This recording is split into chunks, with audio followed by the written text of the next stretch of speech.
Over in Ukraine, President Zelenskyy says the situation in the city of Bakhmut on the eastern front lines is getting increasingly tense as Russian forces are trying to take over.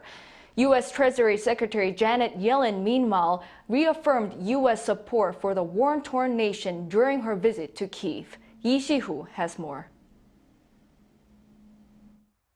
In Ukraine, Russian forces are trying to encircle the city of Bakhmut in the Donetsk region, the focal point of Russia's advances in eastern Ukraine. Russia has been trying to take over the city for over half a year. According to reports by Reuters, this comes as rain and an early spring thaw turned eastern Ukraine's battlefields to mud in which military vehicles are getting stuck. President Zelenskyy, in his nightly address on Monday, said that the situation in Bakhmut is becoming increasingly difficult. The enemy is constantly destroying everything that can be used to protect our positions for fortification and defense. Also on Monday, the U.S. Secretary of Treasury Janet Yellen made an unannounced trip to Kyiv and reaffirmed support for Ukraine.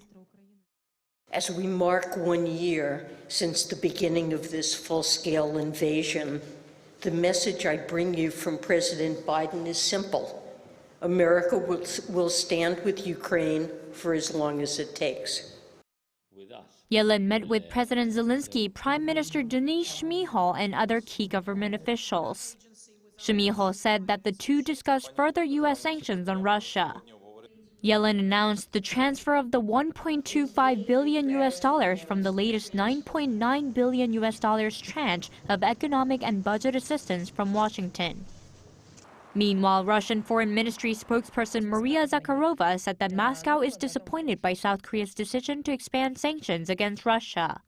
That's according to TASS, Russian news agency, which reported Zakharova's commentary published on Monday. South Korean government last week expanded the list of products that are subjected to exports control before being shipped to Russia in a move joining other countries like the United States and those in Europe as they agree on more packages of sanctions.